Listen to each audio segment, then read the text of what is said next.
Podcast is intended for mature audiences. The views and opinions expressed are those of the panelists and do not reflect in any way those of the podcast partners, sponsors, or affiliates. Enjoy. ThaBoxingvoice.com. You need that fear.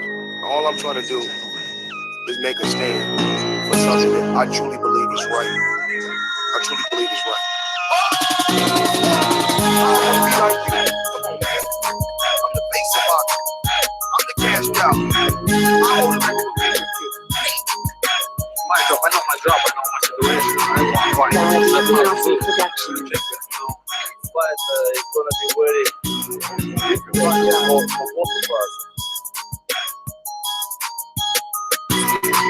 ThaBoxingvoice.com.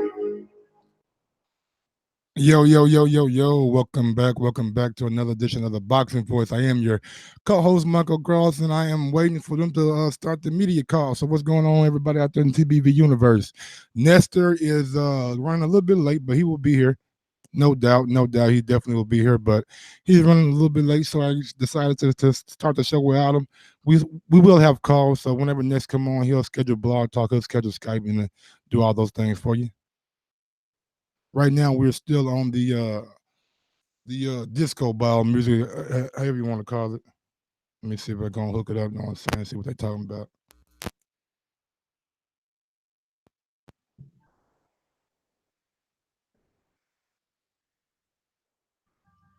Is that too loud?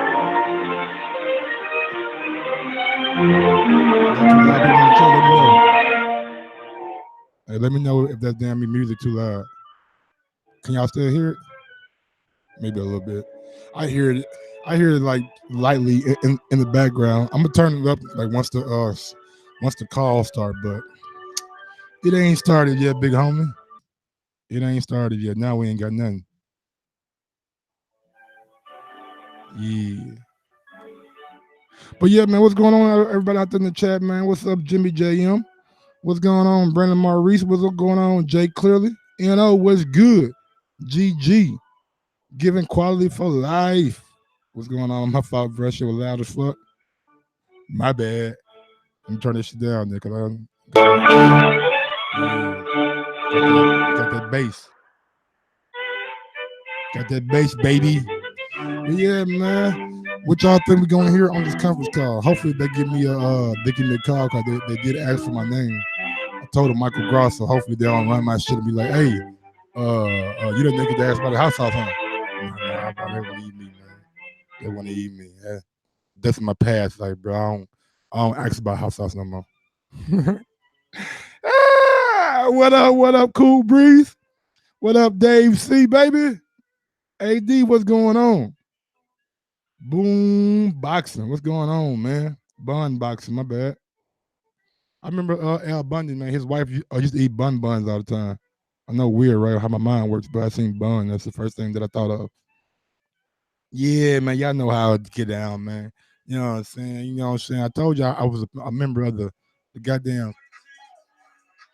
Oh shit, my shit ain't even hooked up. My soundboard not even hooked up, so I can't even get jiggy with this shit. What's going on, man? What? They late. They late. They on some motherfucking black people time. What's going on? I'm always late, so shit. I can say that. If you white, you can't say that. You know what I'm saying? That's not right. Michael Ari, you already know, man. When it comes to these bitches, I'm like Michael Ari. You know what I'm saying? He'll love me. But what's going on, people out there in the chat, man? What y'all expect to hear from Khan, from Crawford, from Bob Arum? I know what I'm going to ask.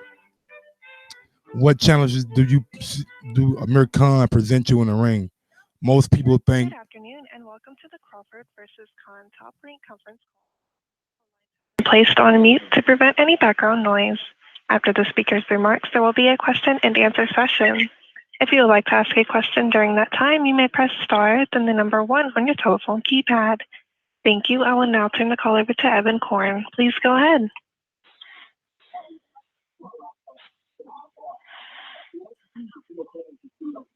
Come on, Evan. Hello?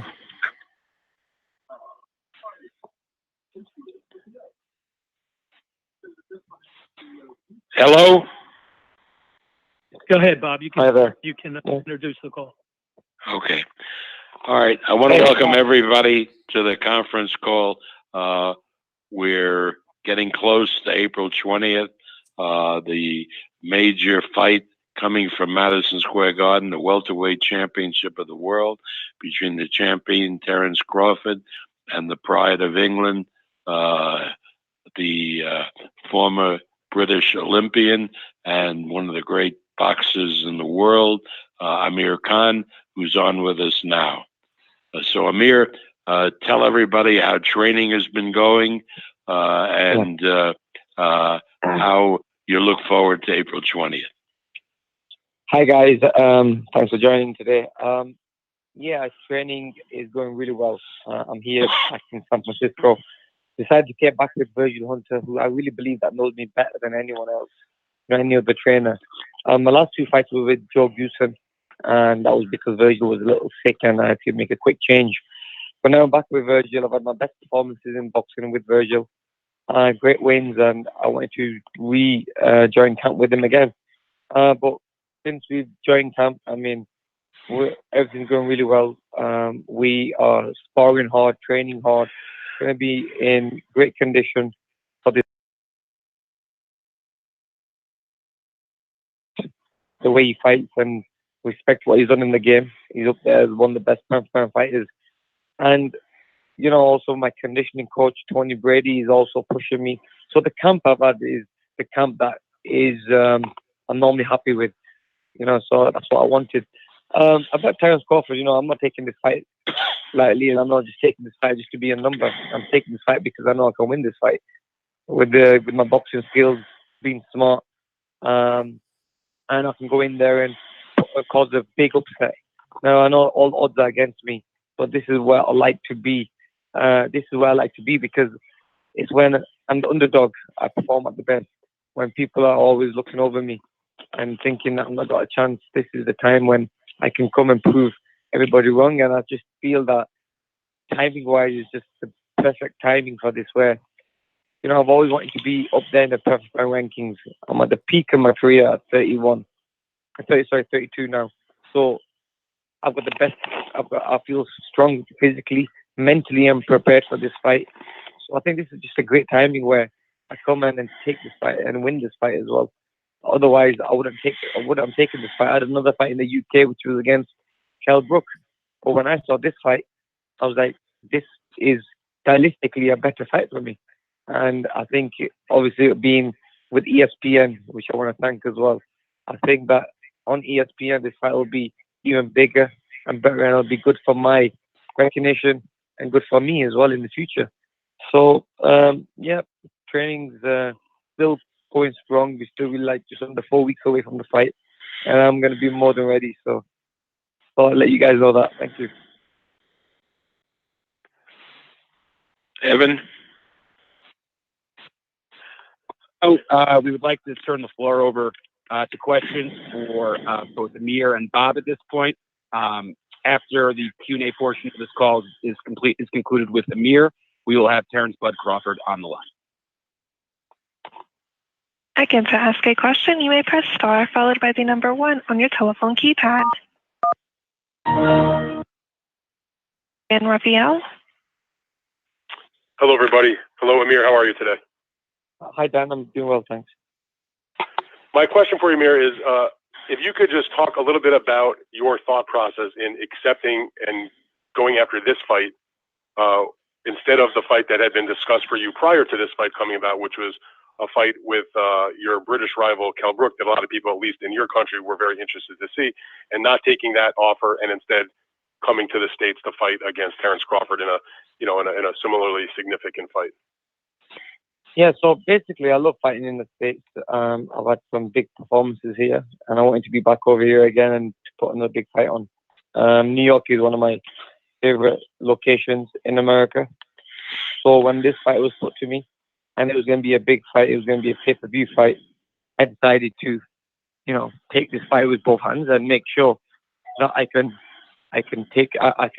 make sure that if I'm going to take this fight, I'm going to win this fight as well.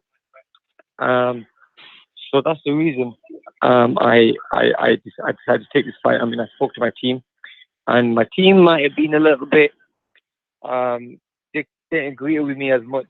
But I was like, look, this is the fight I want because Terence, breaking down the fight.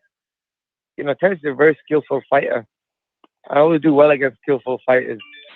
This is going to be like a game of chess at times. He likes to come forward, he does punch well, and he does like to fight as well.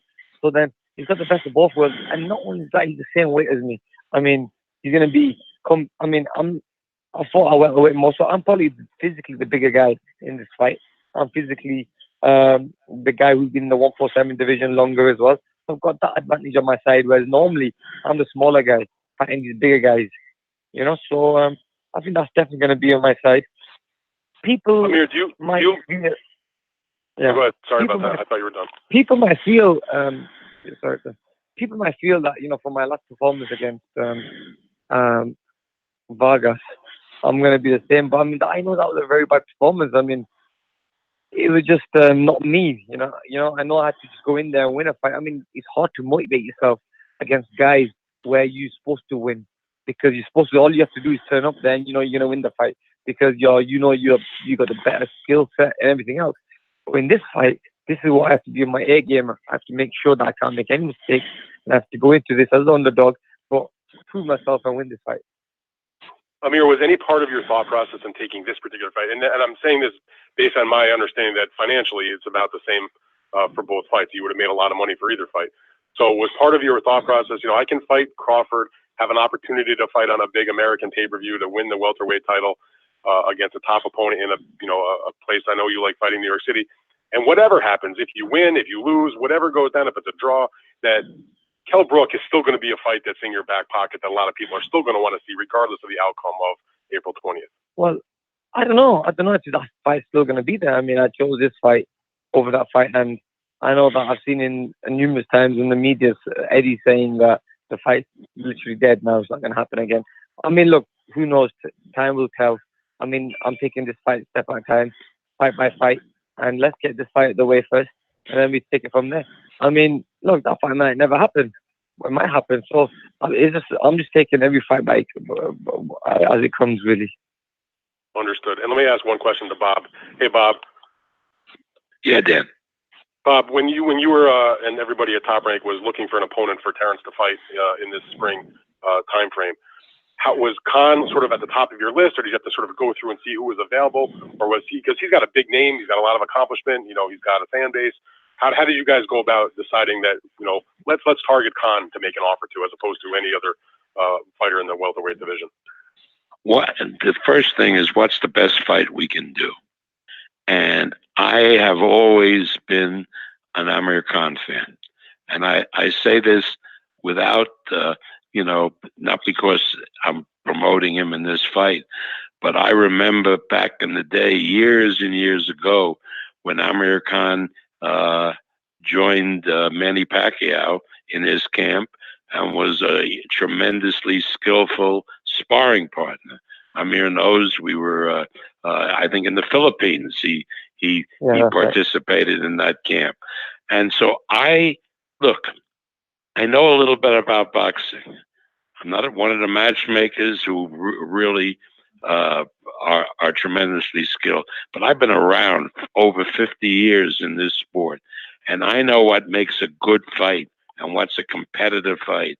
And I'm telling you that Amir Khan against Terence Crawford is a hugely competitive fight. Styles make fights, and this is the first pay-per-view event that we're doing with ESPN, and we value tremendously our relationship to ESPN. And I want going in and at the fight, so going out, everybody to say, hey, this was a great, great fight. And I really believe that the fight will be a tremendously interesting, competitive fight. And that's why we made it. That is the truth. That is why we made it. There are other fighters that, other welterweights who are coming along and may one day step up and fight for a welterweight champion. I'm sure they will, like the Eastern Europeans, Disputin and Kavaliauskas. But this fight, instinctively, I knew and my matchmakers agreed was a very, very competitive fight. I mean, you have to understand there are very few fighters who have the boxing skills of Amir Khan. Very, very few. So I look at this as a very competitive fight. All right. Thank you very much, Bob. Appreciate it. Thanks, Amir. Your next question is from Carlos Toro. Hi. Thanks, Amir and Bob, for taking time to talk to us. My first question for New York is, one of your favorite boxing home, and it's been the site of a lot of your big wins. Does fighting in New York kind of bring back any special memories, whether it be the fight against Paulie Malignaggi or just overall gives you more motivation to perform well because it is such a big market? Well, I got, and then obviously, my in-laws all live in New York. I spend a lot of time over there. But not only that, my first fight in America was in New York City at the MSG, at the smaller one, at the smaller arena they have. And that was a great performance against Paulie Malignaggi. And that was my entry to America. So, this is another big fight here. And when it was New York, I was like, yes, because I walk around the New York city, and I've met so many fans who have always said to me, why don't you fight in New York again? All your fights are normally in Vegas and in LA, in that side, the West Coast. And I'm like, okay, one day I will come back to New York. And I think this is the time now where I come back for a big fight and to give my fans and the people of America another big one. Amir, Crawford, as you mentioned, you spend more time as a welterweight than Terence Crawford. Have you had a chance to sort of look at Terence Crawford's two fights against Jeff Horn and Jose Benavidez? And if so, what did you make of Crawford at 147 pounds so far? I'm never a good fighter. Look, I can't take this lightly. This fight is going to be a tough fight, and he's a very, very good, skilled fighter with power, some decent power. He's durable. He moves well, boxes well. So for me to win this fight, I have to be on my A game. I can't make any mistakes. But he's still. I'm not going to say. This is what I read on the media. People saying he's quite new in the welterweight division, but I don't think he is. You can see he is a quite filled out welterweight fighter. For the welterweight division, I think he's got the height and everything. He kind of moves into it quite well. So I'm not going to go in there thinking I'm stronger, I'm bigger, I'm the physically bigger fighter. I'm going to go in there and use my skills to win this fight. My skills is what's going to win the fight, not the size, not the power. And it's about being my IQ and my skills for this one. One last quick question for Bob.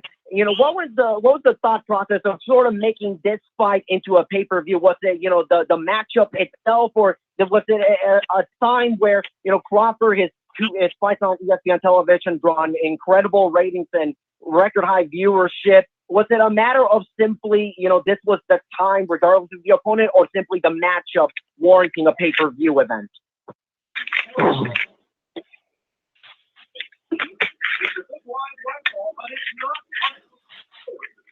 I'm sorry. It's really a combination of both.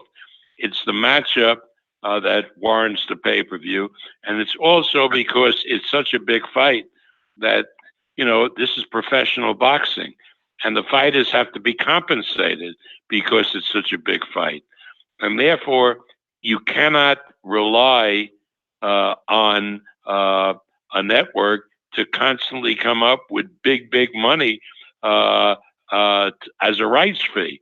So if the fight is big enough, you have to then go to the public and say to the public, hey, this is a terrific fight. You have to support the fight. Now, sometimes the public says no, but if we have confidence in the event, they'll say yes. So that's really what it's about. We can stop playing the games of whether a fight should be pay-per-view or shouldn't be pay-per-view. The first question, is it a really good matchup, really an interesting event? And then secondly, is it affordable on regular television? Can a rights fee support the fight? And in this case, we have a splendid event, and we have fighters who have to be and should be compensated for their performances, and therefore you go to pay-per-view. That is the mindset. Everything else is noise. Thanks, Bob, and thanks, Amir. Thank you. Your next question comes from James Bell. Hello, this is James Bell for the Boxing Source, and I have one question for Amir Khan.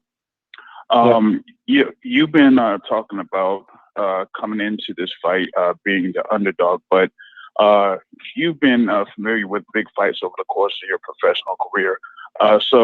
Like, how does having that familiarity and that experience kind of like factor into this particular fight, as you might not have to worry about all the media coverage, press coverage, and stuff like that leading up to this particular fight? I've been quite lucky where from my first fight as a professional, I was the main attraction on television. I had all the media, the big press conferences, I had the conference calls and everything. So I had a lot of media attention from day one since I turned professional. And, I've been going 14 years strong as a professional, and still I've had big media coverage, and I've had that kind of pressure on me. But I've learned how to cope with that pressure, and how to deal with that pressure. And really now, when it goes into a fight, and when I go into a fight, I always make sure that it's not on my mind, but I'm nice and cool and chilled out. It's the last thing I think about with all this pressure. And also, one more thing I want to say, this to say to everybody, is that Crawford, there's a lot of talk about Crawford fighting Spence. Spence just come off a fight.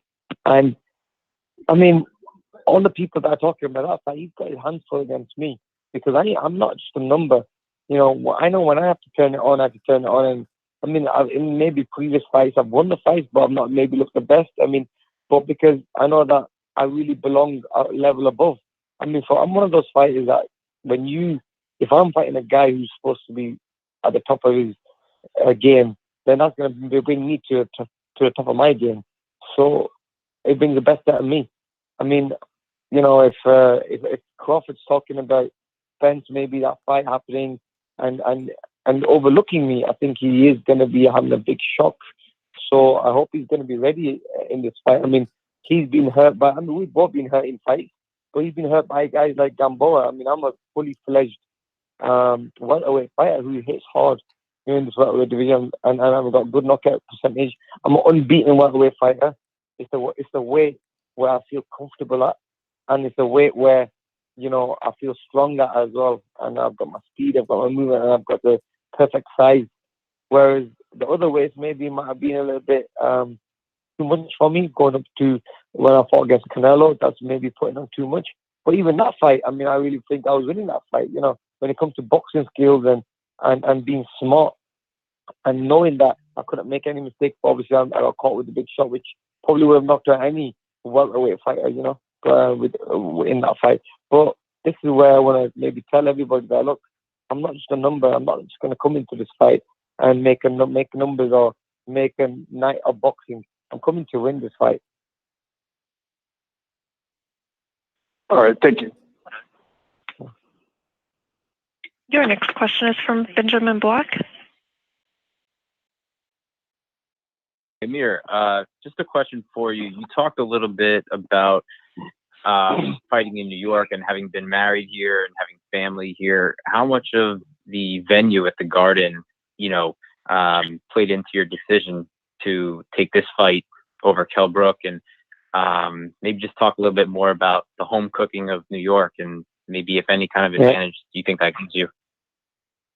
New York's a very chill place. I mean, it reminds me a bit of London, and I love the place. I've been spending a lot of time there.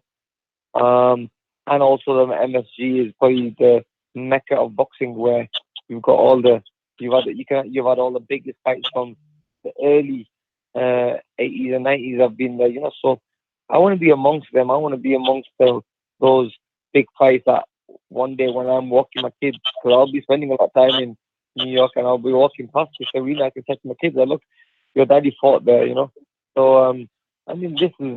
It means a lot to me. You know, New York is something I'm always going to be attached with. So it's great that the fight's there.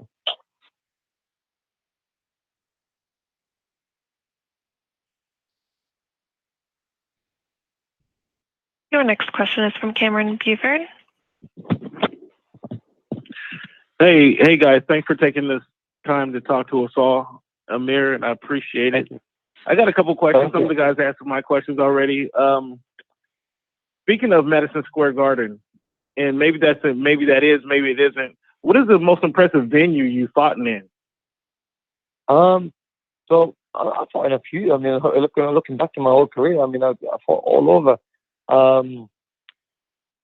I'd say the Madison Square Garden, this will be one of the best ones I will ever fight in because, you know, it's the mecca of boxing. There was some huge fights there. So this will have to top all the venues I fought in.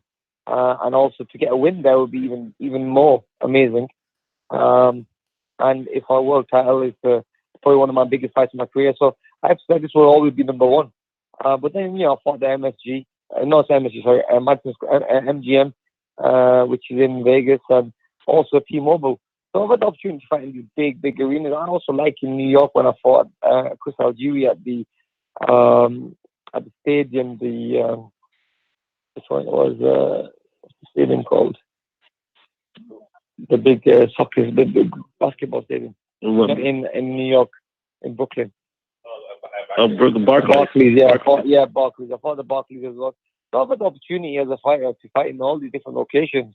But MSG will be up there as one of the best fights to say. Okay, I'm sure they appreciate hearing that. You talked about kind of getting your mindset before the fight, kind of having your mind right. And how is it that you find to chill out before the big fight like this? I've been in the game for quite a long time. 14 years fighting, and 10 years fighting at top level. So you just kind of learn as time goes on. I'm getting older. I'm 32 now. You know, I'm not no spring chicken where, you know, I'm still young. I'm still learning. I've learned everything I needed to. I've got the experience. I've done this numerous times. I know how to deal with everything now, and I know when to rest and when to talk and when to do things right. So, you know, it comes with age. It comes with experience, and I've been quite lucky to be in this position for the last world class level for the last 10 years.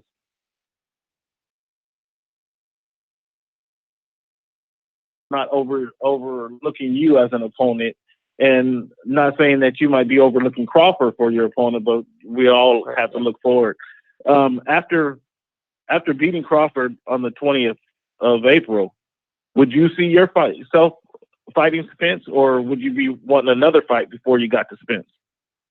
Honestly, I've never ever looked past fights. I made that mistake when I was young, and obviously things didn't go right. But to be honest with you, I'm just going to take every fight step at a time. There's a lot of big fights out there for me. There are Spences, there are Kell Brook. There's big fights out there for me. Now, it just depends how long I want to be in the game for. You know, I've always said I want to retire young, and I want to enjoy time with my family. So let's see. I mean, if those fights can happen, but like I said, I'm just going to, after the fight, hopefully the press conference or so we can talk about this. All right, we have to move on to the next question. We have to. Your next question is from Tony Boone. Hi, Amir. Crawford is a right-handed guy, but he's become more comfortable fighting as a southpaw as he's gone on as a champion here. You have an extremely great record against southpaw fighters. I guess, first of all, how do you expect Crawford to approach your fight? And I guess, how do you kind of counter what he's going to do, knowing that he prefers to fight southpaw now, even though he is a right-handed fighter? We've worked with different guys in sparring. I've got different guys who are coming at me. Some are switch hitters. Some are guys who are southpaw. Some are orthodox. So I'm not leaving anything behind. I'm working with both stance guys. If Crawford wants to fight me southpaw, then so be it. If he wants to fight me orthodox, so be it. So we can be ready for whatever he brings to the table. I'm not leaving anything behind on this. I don't want to go into the fight and think, wait a minute, I didn't expect this. you know. So I'm gonna I want to make sure that I've done everything right, and I've learned every little bit from my training partners.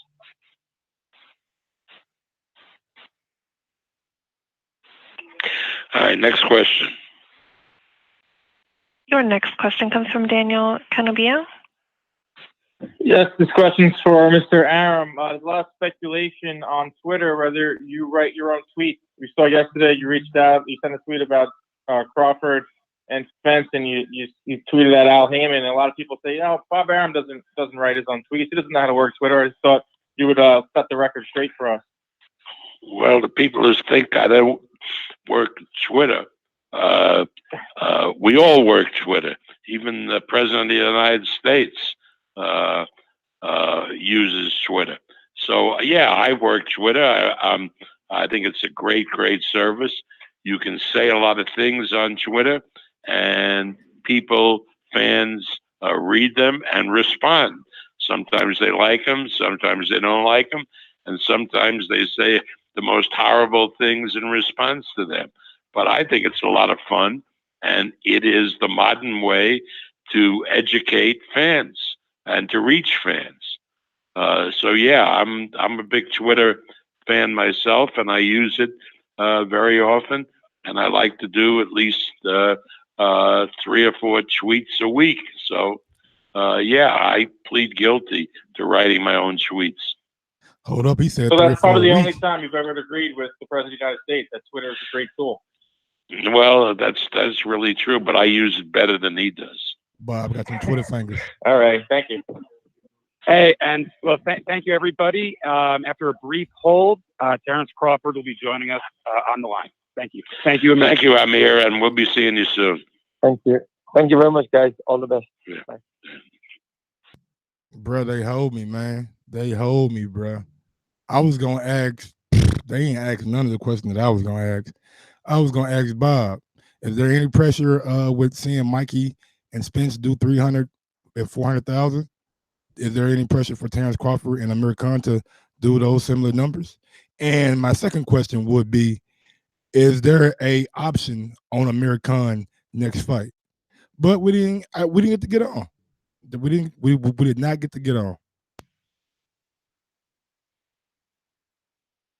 But it is what it is, man. What can you do? What can you do, bro? Only thing you gotta do, man, just keep working, bro.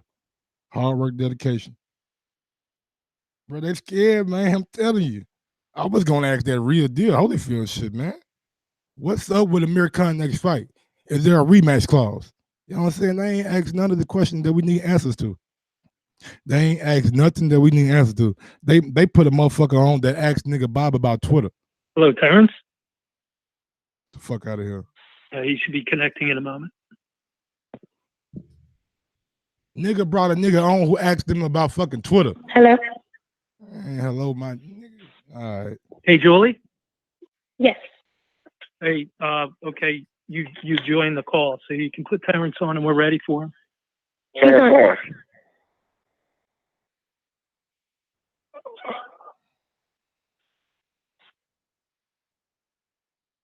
Hello? Terence. Yeah. Hey, Terence, Bob Arum. How are you, man? What's up, Rich? Good. Okay, let's go, Evan. Start it. Yep, so now, everybody, we have Terence Crawford on the line. So everybody get your questions in. All right. I want to, before Terence takes the questions, I just want to say what a privilege it is to have him on and to have him as this promotion. We have to realize that 40 years ago, I promoted the great welterweight of that time, Sugar Ray Leonard, and now, 40 years later, I have the honor of that top rank of promoting the success of the Sugar Ray Leonard, Terence Crawford, and I believe that Terence Crawford is the best welterweight in the world. Certainly a contender for pound, the best fighter in the world. And I believe that he's in a real fight with Amir Khan, who I've explained to everybody. I've been a fan of, a terrific fighter, and that's what Terence wants, challenges as he goes on with his great career. So open it up for questions. Maybe Terence has something to say.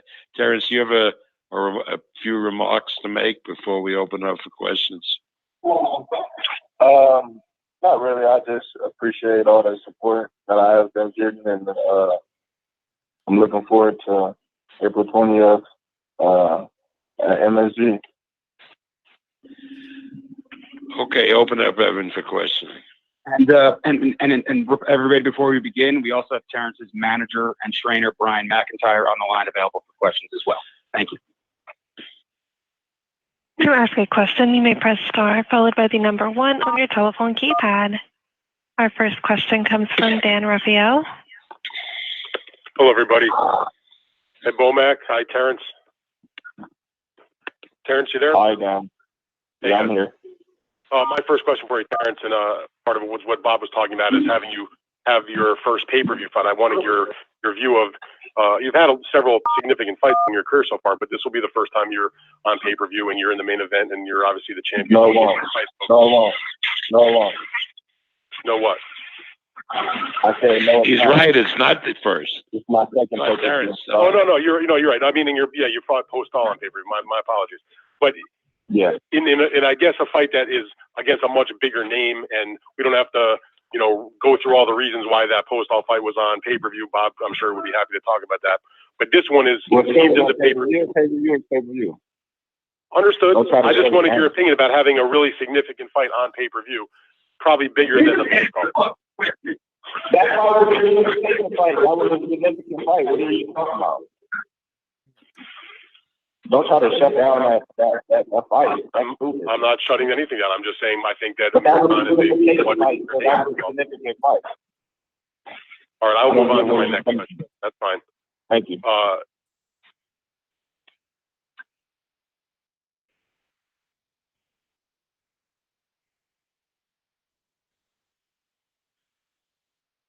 Hello? Shit, I'm here. What's up with Mike? Hello? Our next question is from Cheyenne McCargo. Hey, Bud. I want to ask the first question. I want to ask you. Everybody wants to see the big fight with yourself and Amir Khan. I was wondering.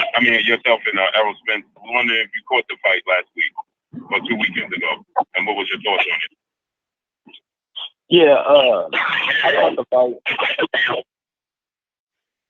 I caught the fight. You did what you expected.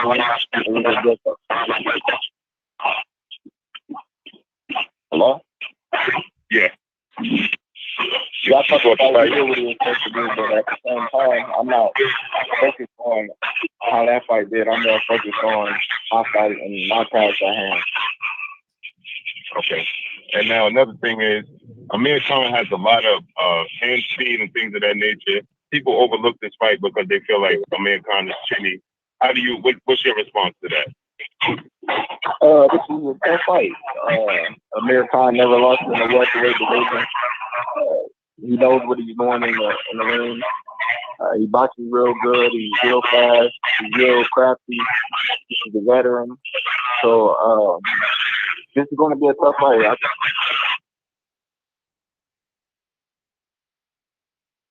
Hello? Hello? Bro, I don't know what's going on with that damn sound quality, but they need to fix that. Hello? Hello? You still there, Bud? Terence?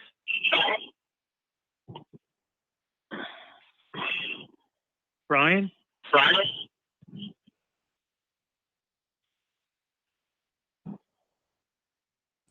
Oh, he got that T-Mobile or that. Evan, get him back on the line. And meanwhile, I can answer any questions while you're getting them back. Hey, Bob. So, Yeah. Yeah, go ahead. Next question is They're from doing a different phone. Oh, Hold on a minute, operator. yeah. They're doing a different phone. Okay. How you doing, man? Good. Hey, Brian. Good. All right. Bomac's on the phone, and we're putting on Terence on a different phone.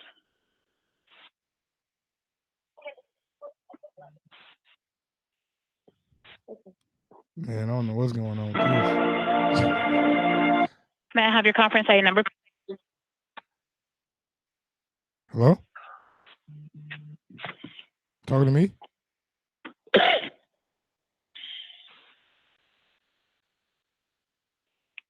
Hello?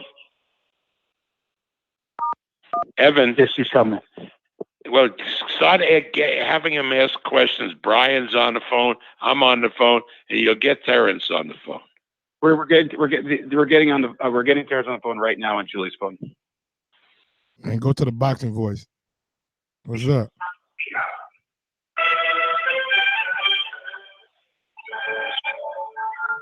Your next question is from Tony Boone. Hey, Brian, I'll go ahead and ask you a question. I know this is quite a while ago, but one of the defining fights, I guess, for both guys here was the Bradis-Prescott fight. When you guys took that fight and Terence came out and put on that great performance, fighting mostly as a southpaw, how much did you take into account what happened to Khan in a couple of fights after that and preparing for that fight? And how do you think that performance kind of launched Terence to get to this point? Well, I don't take that in consideration at all because that was a different fight. That was a little while ago. And since then, the bounce back with some great wins, and plus Brace Prescott was on the when Terence fought him. He wasn't the greatest junior welterweight at the time. But when Amir Khan fought him, he was all right. So those are two different fighters, and Terence did something totally different to Amir Khan. To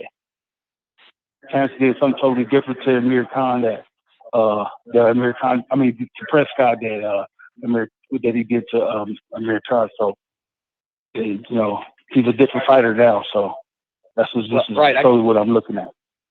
Yeah, I guess the reason I'm asking that is, that kind of launched Terence into becoming more comfortable as a southpaw, and now he's continued on with that and become very proficient at it. I guess I was just looking at it from how did that performance kind of lead you to, have him become the great southpaw that he's become now, knowing that he's naturally an orthodox fighter? Well, that's 100% on Terence because, he feels when he feels like he needs to switch, he'll go ahead and switch. And we don't tell him in the ring or in the corner to switch. It's just left up to the fighter. So, I'm not going to take credit for him becoming one of the best southpaws ever. I'm going to give all the credit to him because, he does it when he needs to. As far as this fight goes, I know the guys in your camp have always had a lot of respect for Khan. Did you ever foresee that these two guys would meet up sometime down the road? Knowing Khan was always a division above you guys back in the day. Oh yeah, definitely that. Our camp and Terence himself always look to try to fight the best fighters out there, and at this time, Khan is ranked in the top, I believe, in the top 10 at the welterweight. So, we're going to try to, we're going after the best ones that's available. Khan was available, so hey, he's next up on the chopping block. All right, thank you. Mm-hmm. Your next question is from Dan Raphael. Hey, Brian, my question for you is this. When you take a look at the way Khan has been fighting lately, what do you see in his game? He got dropped by Samuel Vargas, but he also took out LaGreco in 30 seconds or whatever it was. Before that was a very long layoff. So where do you look at Khan in his career at the moment? Well, right now, with his last two fights, he's like a determined fighter that wanted to get the job done. after coming off of 2 good wins for himself. You know, he's coming in try to upset Terence. So I don't not one time the team or Terence is going to take Khan lightly. Brian, do you think that when you look at all the fighters that Terence has faced so far, I guess there's an argument some could make is that Khan is maybe the most accomplished professionally of those guys he's fought. I know Terence has fought good opponents, but in terms of the number of major fights, he's won some significant fights, won a world title. Where do you view him in terms of the level of all the different opponents that have been the good ones that Crawford has fought so far?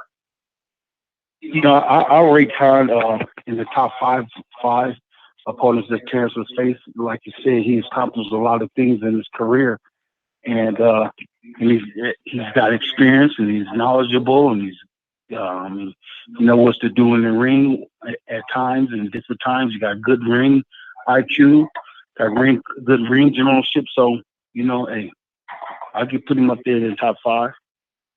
Out of curiosity, who are some of those other guys that when you say top?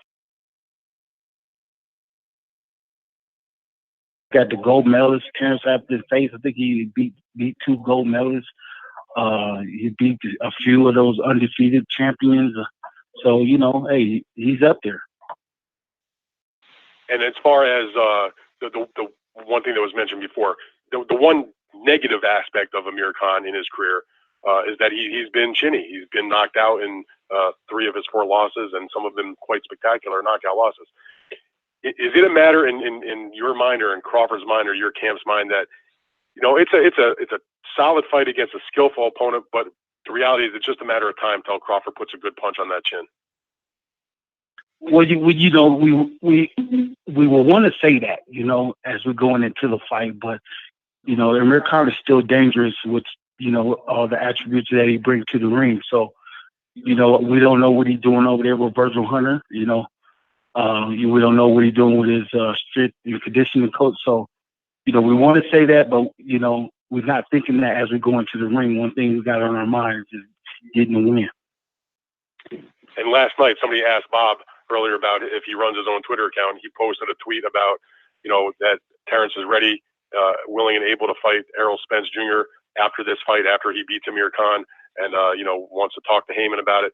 What is your perspective on that, and how realistic do you think that is? Well, right now, like our total focus is on Amir Khan, what's in front of us.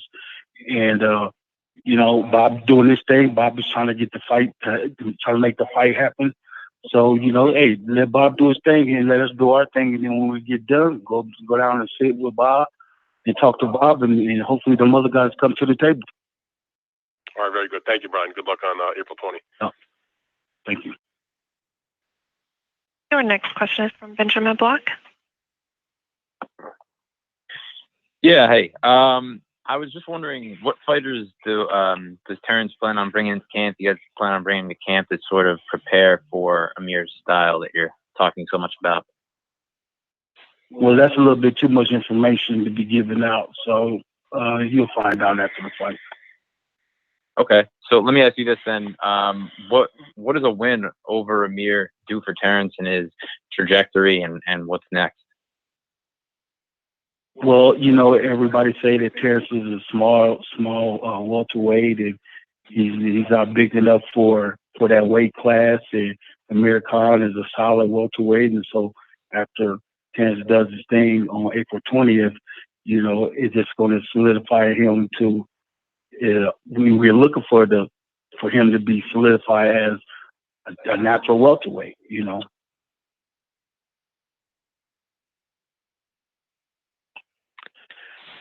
Hey, yeah, I just want to let you know Terence is back on the line if you have a question for him.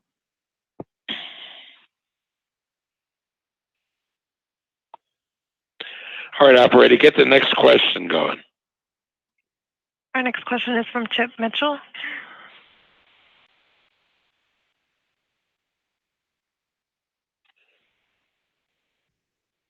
Chip, your line is open. Okay, let's move on. Your next question is from Tony Boone. Hey, Terence. Obviously, Amir got his start as a pro a little bit ahead of you. Just time-wise, he was just always a little bit in front of you and always seemed to be just a weight class above you. As your guys' career has kind of gone on, did you see this as a fight that ever could potentially happen sometime down the road, just because you were so close in age and so close in weight? Not really. I never really looked at a fight with Amir Khan and myself ever happening. Then that you're right. He always been the bigger guy and higher weight classes, and fought Canelo at a higher weight class, and I thought he would be at 154, but we here now, and I'm excited to share the ring with him. I know a lot of people have said a lot about this fight in terms of you being a massive favorite in this, but I know that you guys are all very aware of what Amir's done over his career. From your standpoint, kind of what's the sell from where you're at? Like, what is it about Khan that you think has earned him this title shot? Because clearly he has a lot to fight for here, because you have a lot to lose in this fight.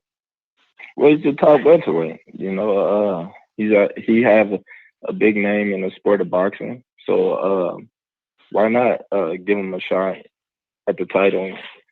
He's done some great things at the welterweight division. He never lost at the welterweight division, so we look at all of those type of things. I was kind of asking Brian a little bit earlier, just going back, the one common opponent you guys have is Prescott, and that was a long time ago, but you really showed how skilled that night you could be as a left-handed fighter. Can you just kind of talk about your how you've improved as a southpaw, and how, like, now a guy that looks like a normal left-hander, even though you're right-handed? How's the evolution of left-handed fighting kind of advanced for you as you've been in these championship fights as of late? Well, it's just different fights.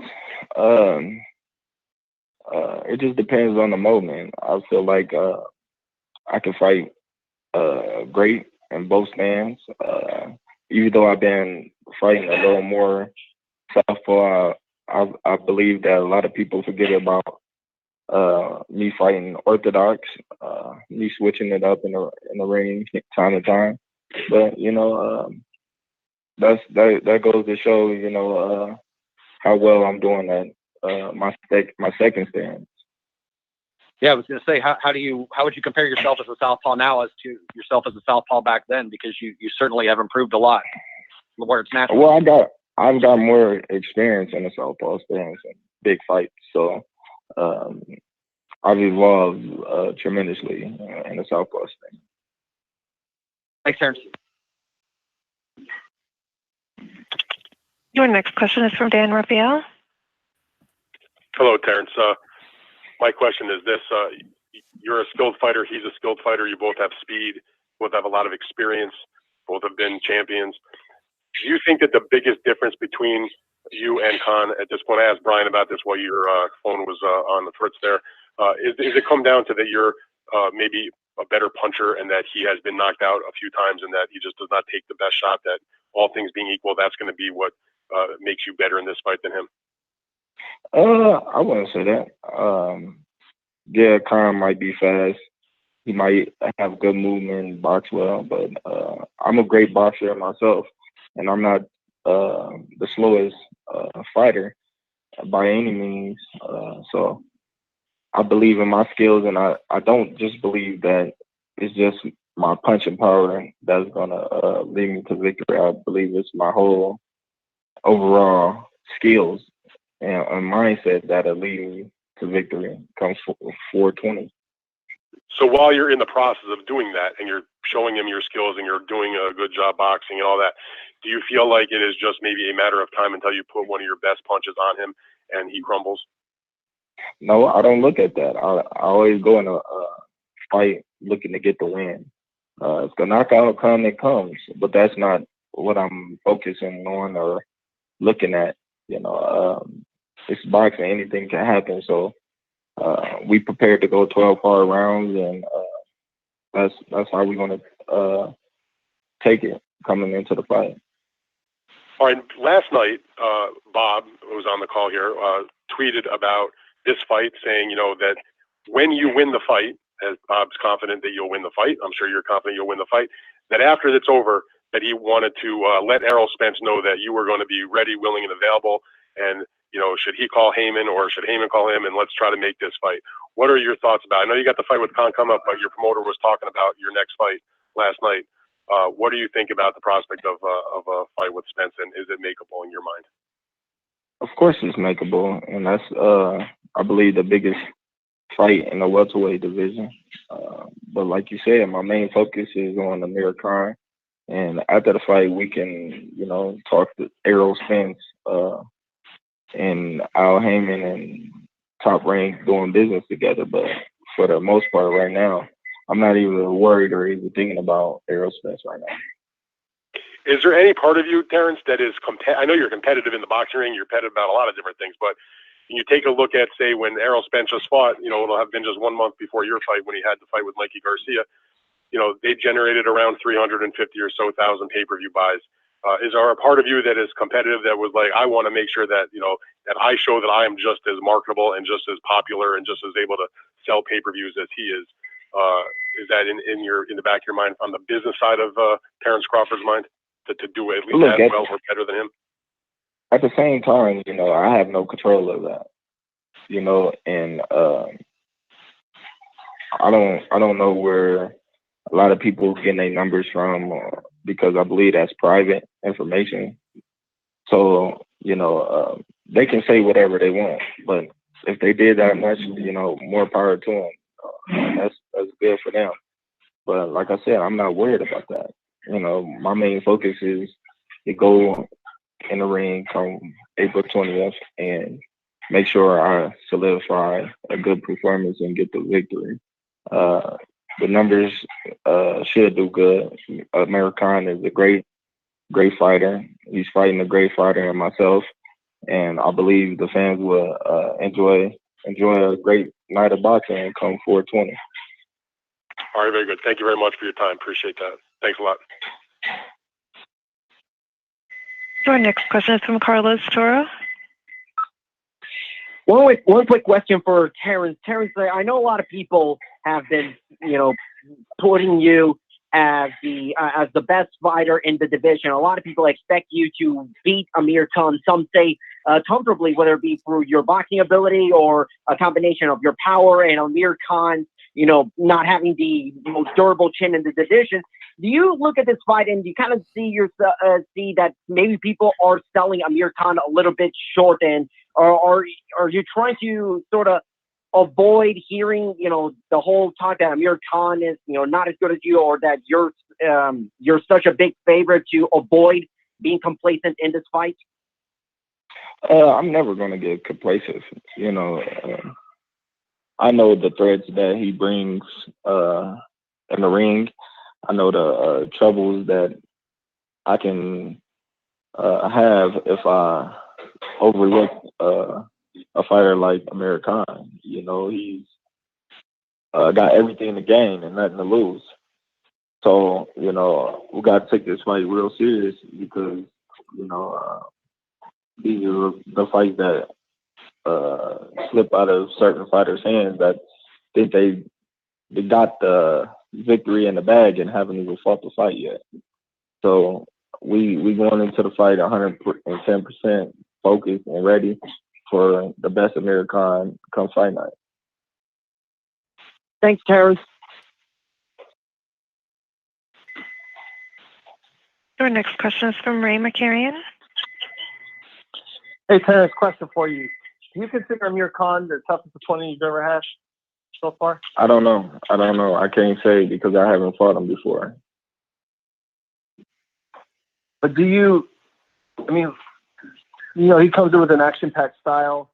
Is any part of that sort of your motivation to pick him as an opponent, being that this is your second pay-per-view fight? Not at all. Like I said, I'm looking for the best Amir Khan possibly come fight night, and we'll handle everything else accordingly. All right, thank you. Okay. Thank you, Ray, and thank you, everybody, for joining us here today for the conference call for Amir Khan versus Terence Crawford versus Amir Khan, April 20th at Madison Square Garden. we appreciate all of your time, and we will talk to you soon. Thank you. Thank you. That does conclude today's call. Whack as fuck. That's whack as fuck, bro. I can't believe that shit, man. I cannot believe that I wasted my fucking time doing this shit. You know what I'm saying? Put some respect on my name. Put some goddamn respect on our name. What the fuck? What the fuck? What the fuck? What the fuck? Hey, Top Rank. You. Are you dumb? You. Are you dumb? Congratulations, you played yourself. What is going on, man? All right, man. Well, that is the conference call. And that's not on. Don't have any soundboard, so I can't take calls. But if there's some news out there, I might be back with another one. Who knows? Until next time. Peace out.